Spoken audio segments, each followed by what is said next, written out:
बात करते हैं क्लोजर प्रॉपर्टी किसकी, परिमेय संख्याओं की। सबसे पहले हमने होल नंबर्स के बारे में पढ़ा, उसके बाद में हमने नेचुरल नंबर्स के बारे में पढ़ा, उसके बाद में हमने इंटीजर्स मतलब पूर्णांकों के बारे में हमने संवृत नियम का पालन होता है कि नहीं होता है वो हमने पढ़ लिया है।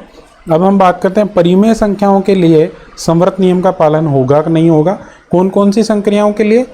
4 ही संक्रियाएं गणित में, पहली एडिशन, दूसरी सब्ट्रैक्शन, तीसरी मल्टीप्लिकेशन और चौथी डिवीजन। पहली बात करते हैं हम किसकी, एडिशन की। एडिशन के लिए संवृत नियम का पालन होता है कि नहीं होता है, इसके लिए हम क्या करें, क्या चेक करना होगा हमें, a + b = c। a और b कैसी परिमेय संख्याएं हम लेंगे, उन दोनों का हम ऐड करेंगे और देखेंगे कि जो प्रोडक्ट हमें c मिल रहा है वो वो परिमेय है या नहीं है, रेशनल नंबर है या नहीं है। इसके लिए क्या करेंगे, एक एग्जांपल हम लेते हैं हम एग्जांपल, a की वैल्यू हम लेते हैं 5/6 और b की हम लेते हैं -5/3।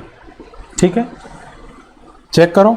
चेक करने के लिए क्या करेंगे, a की वैल्यू रखी हमने यहाँ 5/6, संक्रिया कौन सी, ऑपरेशन कौन सा, पॉजिटिव प्लस का ऑपरेशन है, और b की वैल्यू हमने रखी कितनी, -5/3। एलसीएम कितना आएगा, 6 आएगा। तो वैल्यू कितनी आ गई, 6 से 6 डिवाइड हुआ तो आया 1, तो 1 को 5 से मल्टीप्लाई किया तो यहाँ लिख दिया हमने 5 × 1, और यहाँ क्या आएगा, प्लस इंटू माइनस, तो यहाँ आएगी वैल्यू किसकी, माइनस की। 3 को 6 से डिवाइड किया 2 टाइम, तो कितना 5 को किससे मल्टीप्लाई करना होगा, 2 से मल्टीप्लाई करना होगा। समझ में आ रही है क्या बात, वैल्यू कितनी आ गई, 5 - 10 / 6। इसका मतलब कितनी आई वैल्यू, -5/6 आई। क्या -5/6 रैशनल नंबर है क्या, बिल्कुल है। इसका मतलब क्या हुआ, ये अगर रैशनल नंबर आ गया तो इसका मतलब परिमेय संख्याएं क्या हो गई, ऐड के लिए क्या हो गई, ये योग के लिए इन्होंने क्या किया, संवृत नियम का पालन हुआ। इसका मतलब ये यहाँ मैं लिख सकता हूँ कि संवृत नियम का क्या होगा, संवृत नियम का पालन होगा कि नहीं होगा। एक और एग्जांपल हम ले लेते हैं, ये एग्जांपल हम इसी के लिए ऐड के लिए एग्जांपल लेता हूँ। मैंने लिखा a की वैल्यू 0 है और b की वैल्यू मैंने लिख दी 0/1 है। ये दोनों 0 ही हैं एक तरीके से। ये जो वैल्यू है ये दोनों क्या हैं, पूर्णांक यार, परिमेय संख्याएं हैं कि नहीं है। अरे ये दोनों रेशनल नंबर हैं कि नहीं है। a की वैल्यू 0 लिखी, इसको मैं 0/1 लिख सकता हूँ, इसका मतलब ये क्या है, रेशनल नंबर है। b की वैल्यू मैंने 0/1 लिख दी, तो ये तो रेशनल नंबर है ही। इन दोनों का हमने ऐड किया तो क्या आया, 0 + 0/1 = कितना आया, 0।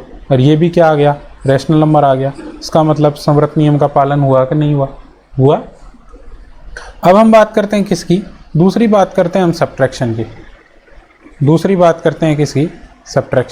सब्ट्रैक्शन के लिए हमें क्या चेक करना होगा कि a - b = c, मतलब कोई भी दो परिमेय संख्याओं का हम सब्ट्रैक्ट करें और प्रोडक्ट हमें क्या मिलता है, परिमेय संख्या मिलती है नहीं मिलती है, ये हम चेक करेंगे। अगर हमें परिमेय संख्या मिलती है तो वो क्या होगा, संवृत नियम का पालन होगा, और अगर परिमेय संख्या नहीं मिलती है तो संवृत नियम का पालन नहीं होगा, या हम कहें क्लोजर प्रॉपर्टी लागू नहीं होगी। किसके लिए, सब्ट्रैक्शन के लिए।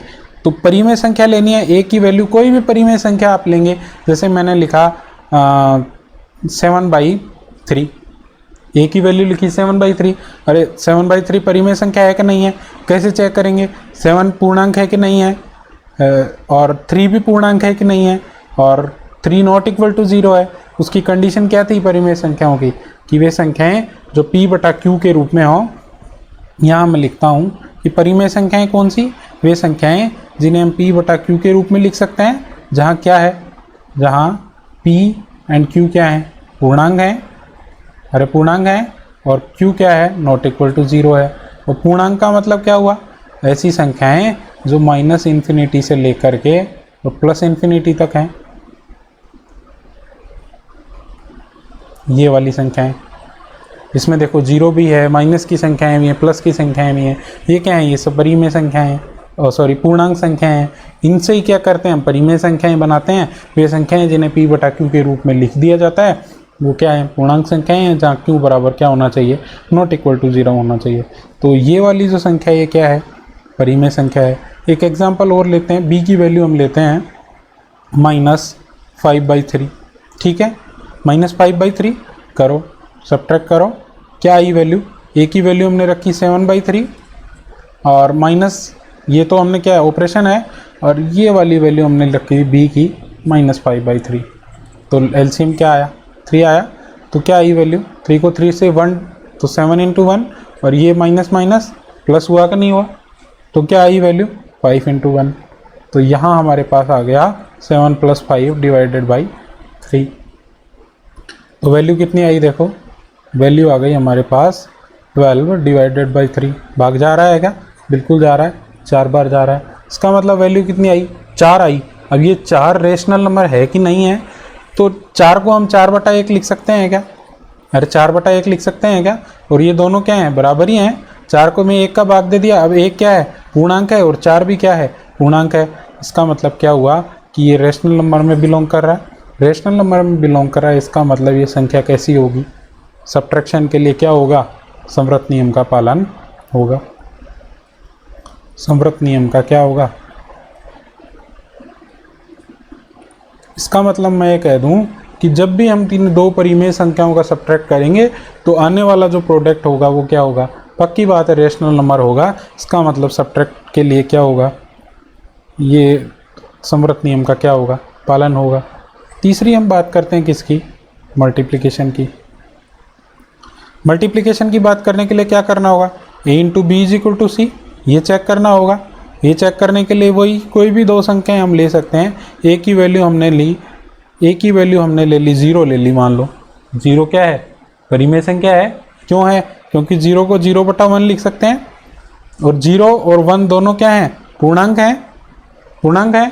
लेकिन ये ध्यान रहे कि 1/0 क्या है, रेशनल नंबर नहीं है। क्यों नहीं है, क्योंकि नीचे क्या आ गया, 0, जबकि कंडीशन में क्या लिखा था, q ≠ क्या होना चाहिए, 0 होना चाहिए। इसका मतलब 1/0 क्या है, रेशनल नंबर नहीं है, इसलिए 1/0 का एग्जाम्पल नहीं ले सकते, 0/1 तो ले सकते हैं। इसका मतलब a की जो वैल्यू हमारे पास आई, a की जो वैल्यू हमारे पास आई वो क्या आई, 0/1। ये क्या है, रेशनल नंबर है। और एक संख्या और हम ले लेते हैं, कोई भी संख्या हमने लिखी 3 भी क्या है, रेशनल नंबर है, क्योंकि इसको 3/1 में लिख सकता हूँ। इसका मतलब अब मैं चेक करूँगा a × b, a की वैल्यू मैंने रखी क्या, 0, और b की वैल्यू कितनी रखी, अरे 3 रखी, वैल्यू कितनी आई, 0 रेशनल नंबर है क्या, बिल्कुल है। इसका मतलब क्या हुआ, मल्टीप्लिकेशन के लिए क्या हुई, मल्टीप्लिकेशन के लिए समवर्त नियम का पालन हुआ, समवर्त नियम का पालन होगा, होगा कि नहीं होगा। अब चौथी हम बात करते हैं किसकी, डिवीज़न के लिए। डिवीज़न के लिए समवर्त नियम का पालन होगा कि नहीं होगा, इसके लिए हमें क्या करना होगा कि कोई भी दो परिमेय संख्याओं का डिवाइड अगर परिमेय संख्या आ जाता है तब तो क्या होगा, डिवीज़न के लिए भी समवर्त नियम का पालन होगा। लेकिन अगर परिमेय संख्या नहीं आती है तो क्या होगा, समवर्त नियम का पालन नहीं होगा। पहला एग्जाम्पल लेता हूँ, बहुत ही सिंपल एग्जाम्पल नंबर 1, a की वैल्यू मैंने ली, कोई भी वैल्यू ले ली मैंने, a की वैल्यू ले ली 0, और b की वैल्यू, यही वाला एग्जाम्पल ले लेते हैं, b की वैल्यू मैंने ले ली 3। दोनों परिमेय संख्याएं हैं, अरे दोनों परिमेय संख्याएं हैं, दोनों को p/q के रूप में लिख सकते हैं। तो क्या आया, वैल्यू देखो क्या आई, यहाँ से हम क्या करेंगे, a/b करेंगे, तो 0 / 3, वैल्यू कितनी आई, 0 belongs to r, rational number है। क्यों है, क्योंकि 0/1 हम लिख सकते हैं। इसका मतलब 0 क्या है, रेशनल नंबर है। इसका मतलब अगर ये एग्जाम्पल हम देखते हैं तो हमें लगता है कि समवर्त नियम का पालन हो रहा है, ऐसे ही लगता है। लेकिन अगर मैं इसी एग्जाम्पल को उल्टा कर दूं, एग्जाम्पल नंबर 2 को क्या कर दूं, एग्जाम्पल नंबर 1 को उल्टा कर दूं, a की वैल्यू तो कर दूं 3 और b की वैल्यू कर दूं 0 कर दूं, और अब देखो वही वाला, a की जगह तो क्या रखेंगे 3 और b की जगह क्या रखेंगे 0। तो 3/0 रेशनल नंबर है क्या, नहीं है, क्योंकि रेशनल नंबर की कंडीशन क्या थी कि वे संख्याएं जिन्हें हम p/q के रूप में लिख सकते हैं, जहां p एंड q क्या होंगे, पूर्णांक होंगे, और q क्या होगा, ≠ 0 होगा। मैंने कहने का मतलब क्या हुआ, ये p तो है राम और q क्या है, श्याम। तो राम/श्याम क्या होने चाहिए, राम क्या होना चाहिए, पूर्णांक होना चाहिए, और श्याम भी क्या होना चाहिए, पूर्णांक होना चाहिए। पूर्णांक का मतलब इन संख्याओं में से होना चाहिए, -3, -2, 1, वो माइनस इन्फिनिटी से प्लस इन्फिनिटी तक की जो संख्याएं हैं उनमें से होना चाहिए, और श्याम भी उनमें से होना चाहिए, लेकिन जीरो नहीं होना चाहिए।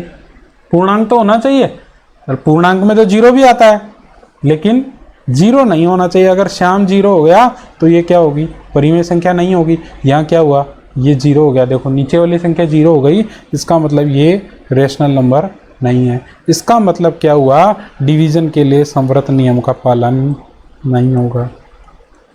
संवृत नियम का पालन क्या होगा, नहीं होगा।